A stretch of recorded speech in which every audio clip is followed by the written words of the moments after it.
무비썸 27회 시작하겠습니다. 안녕하세요. 저는 격주의 남자 스위스어로 송우진입니다. 안녕하세요. 이동진입니다. 네. 아유, 반갑습니다. 네. 네.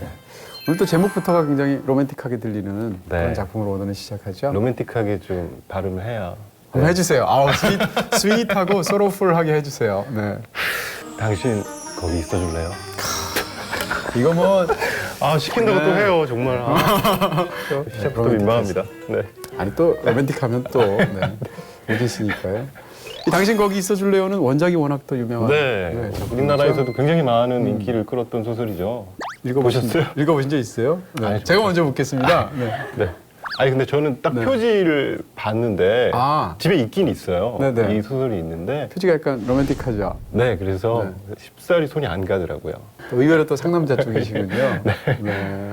저도 사실은 귀요미소 소설을 읽어본 게 한 권도 없습니다. 네. 근데 우리나라에서도 귀요미소 팬 많은 것 같아요. 네, 많으신 것 같더라고요. 네. 그런 면에서도 좀 궁금해지기도 하는. 네, 근데 아직 읽어보지를 못했습니다.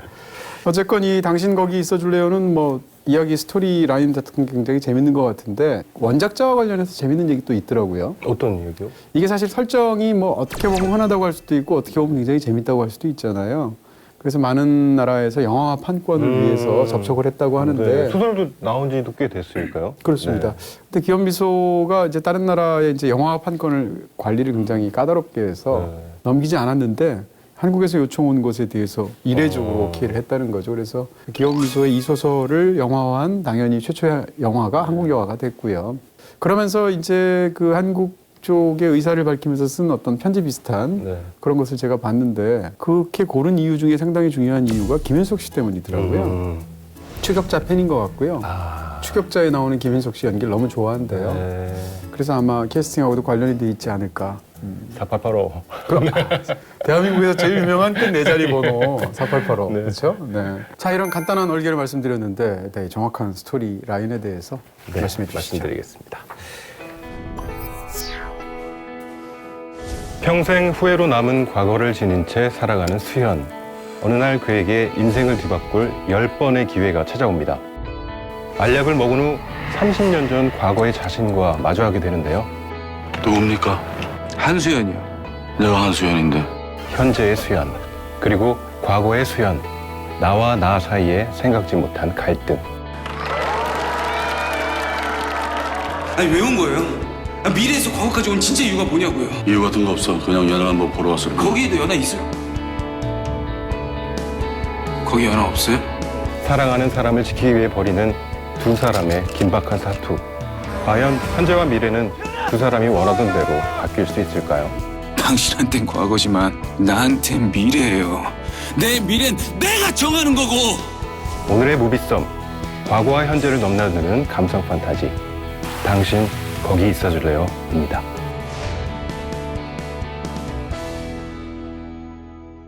네, 일단 이 영화를 만든 분은 홍지영 감독이십니다. 홍지영 감독은 한 8, 9년 전쯤 키친이라는 영화가 있어서 많은 분들이 기억하실 것 같고요. 또 한 3, 4년 전에 개봉했었던 가족 시네마라는 굉장히 괜찮은 옴니버스 영화가 있었어요. 그중에서 또 한 편을 인상적인 작품을 만든 감독이기도 하죠. 자, 이제 아무래도 배우들 기대하시는 분들이 많을 텐데 그렇죠. 보기 전에는 누구를 제일 기대하셨습니까? 요새 또 변요한 씨가 굉장히 인기가 많잖아요. 그래서 김윤석 씨는 영화에서 많이 또 봤지만 변요한 씨는 그렇게 본 적이 없어서 네, 아무래도 변요한 씨 팬분들도 많으신 것 같고 네, 뭐 사실 미생 이후에 이제 스타가 되셨다고 말할 수 있을 것 같은데 소셜 포비아에서도 또 변요한 씨가 뭐 독립 영화지만 주연을 하기도 했었고 이런 큰 영화에서 이런 가장 큰 비중을 맡아서 드디어 이제 영화에서 나오신 것 같고요. 변요한 씨 어떠셨어요? 되게 좀 강렬하시더라고요. 에너지가 센 배우구나 좀 그런 느낌이 들었고요. 네. 그렇습니다. 뭐 멜로 영화에서 이제 배우의 감정이 굉장히 중요할 텐데 중간에 굉장히 중요한 데서 자기의 이제 결심을 드러내면서 필요하면 내 목숨 드려 이런 대사를 할 때 다 포기할 수 있겠어? 필요하면 내 목숨 뒤요.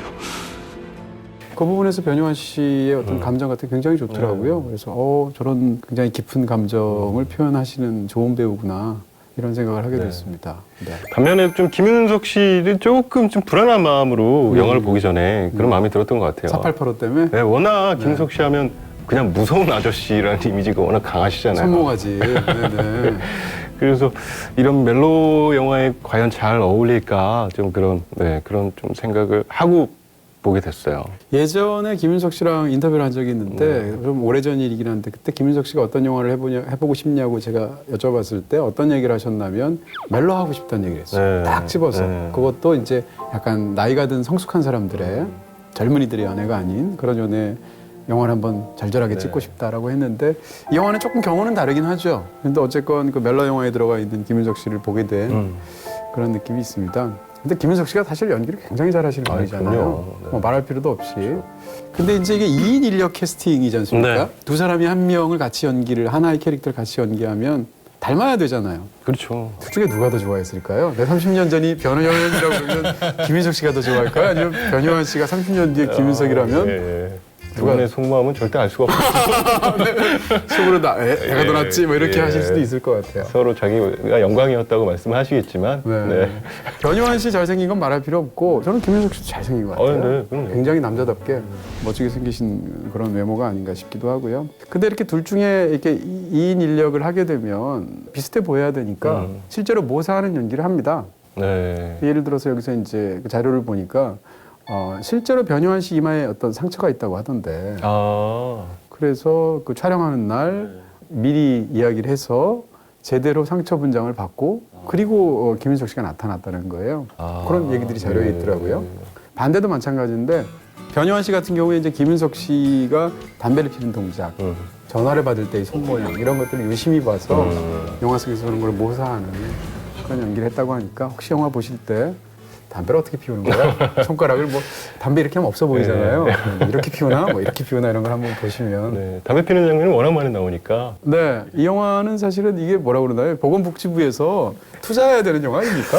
예, 저는 보고 나와서 딱 그 말씀부터 드렸죠. 글쎄 예. 네. 2시간짜리 금연 영화를 본 것 같다. 예. 좋은 영화입니다. 금연 홍보. 네네네. 예. 담배 피시나요? 네, 저는 흡연자입니다. 영화를 보고 나니까 되게 끊을 마음이 되게, 생기셨어요? 복잡한 마음이 들었어요. 자, 뭐 그 김윤석 씨와 이제 변효한 씨 말씀을 드렸는데요. 근데 사실은 어떻게 보면 최서진이라는 배우 눈에 확 들지 않나요? 진짜 발견이었어요. 네. 이번 영화에 굉장히 신선한 얼굴이더라고요. 누구 많이 닮지 않았어요? 그러니까 나중에 알았어요. 김옥빈 씨 동생이라고. 네. 근데 최서진 씨가 김옥빈 씨랑 다르면서 또 다른 매력이 있는 것 같아요. 네, 훨씬 더 어떤 매력? 선이 더 굵죠. 그리고 굉장히 더 개성 있게 생긴 얼굴이. 네, 맞습니다. 좀 더 이국적이라고 할 수 있겠죠. 그리고 좀 더 신비스러운 느낌이 있고 반면에 이제 김옥빈 씨는 훨씬 더 뭐라고 그럴까요? 입체적인 것 같아요, 얼굴이. 강렬한 느낌이 있고.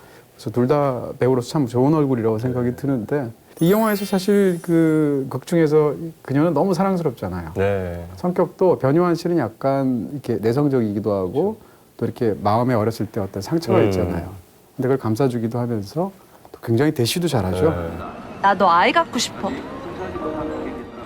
너 애 낳고 싶다고.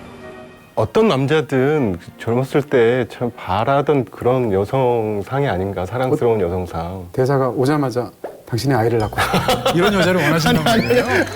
그런 아니, 물론 그렇긴 하지만. 거기까지 아니고요. 그건 아니고요. 네. 네. 뭔가 나의 이렇게 아픈 것까지 네. 보듬어 주면서. 네. 그러면서 당신의 아이를 낳고 싶다. 그럼 무서울 것 같긴 해요, 사실. 아니, 너무 사랑하는 사람이면 저는 좋을 것 그렇죠. 같아요. 네. 너무 사랑하는데 그렇게 얘기하면. 네. 하여튼 그 사랑스러운 어떤 연인을 정말 잘 소화해내는 것 같아서. 그렇습니다. 근데 이런 생각은 들어요. 영화에서 상대적으로 이제 그녀에 관한 사실은 한 남자이지만 두 배우가 연기하는 그런 그 이야기를 풀어나가다 보니까 너무 아름답고 네. 너무 사랑스러운데 아름답고 사랑스럽고 심지어는 그걸 연기하는 배우도 굉장히 아름답고 사랑스럽지만 캐릭터 자체가 이렇게 뭐라고 그럴까요? 실제 있는 사람 같지 않은 좀 느낌이 있어요. 평면적이라고는 할 수 있죠. 네. 네. 그런 느낌이 있습니다. 근데 좀 어떤 복잡한 어떤 그런 걸 보여주기에는 좀 주어진 것이 많지 않았지 않았나. 그냥 이 캐릭터는 아름답고 사랑스러운 네. 캐릭터예요 라고만 네. 알려주는 것 네. 같은 네. 그런 느낌들이 있어서 좀 아쉬운 부분들이 있었습니다. 네, 보통 이제 영화에 아주 유명한 곡들이 쓰이게 되면 이 곡을 썼구나 뭐 이런 느낌 들잖아요. 어떤 음악은 진짜 영화에 너무 많이 쓰이잖아요. 글로리아 게이너의 I Will Survive 같은 경우는 정말 한 20편 쓰이지 않았나 싶어요. 와, 그러게요. 그렇죠. 뭐 네. 테이크 홈 이런 노래도 네. 참 많이 쓰이고. 네. 이 영화에서 한국 영화에서 이런 순간이 있었나 싶은 느낌이 드는 게 밥 딜런 노래가 나와요. 그렇죠? 네. Make You Feel My Love인데 저도 이 노래 굉장히 좋아합니다. 뭐라 그럴까? 이 산전수전 다 겪은 그런 노 가수가 부르는 것 같은 또 뭐 밥 딜런은 사실 20살 때도 이 목소리였는데요. 어찌됐건 영화에서 성숙한 밥 딜런 목소리를 참 멋지게 나오더라고요. 네, 영화 이제 엔딩 크레딧 보통 올라갈 때 노래 나오지 않습니까? 근데 익숙하지 않은 목소리가 나오는데 목소리만 딱 들어도 아, 배우분들이구나 이런 생각이 들면서 이 영화에 등장하는 두 남자 주인공이 같이 이렇게 딱 부르는 김현식 씨의 노래 당신의 모습? 이제는 정말 잊기로 했어. 그 노래를 이제 또 주연 배우가 부르니까 또 애틋한 마음이 생기기도 하고 또 김현식 씨라는 가수가 맞아요. 그 85년을 하게 하는 어떤 장치로 계속 쓰이잖아요. 그렇죠. 그런 면에서 또 뭉클한 부분이 있고 고스란히 그 배역의 느낌이 이렇게 살아 있으니까 딱 그 극장에서 딱 보는 그 순간만은 정말 더 크게 다가올 수 있는 것 같아요. 그렇습니다. 네. 자, 이제 원작, 뭐 배우, 설정, 노래 뭐 이런 것들 이야기를 했고요. 이 영화에서 사실 제일 중요한 설정은 타임슬립이지 않습니까? 이 얘기를 집중적으로 그럼 파트 2에서 한번 다뤄보도록 하겠습니다.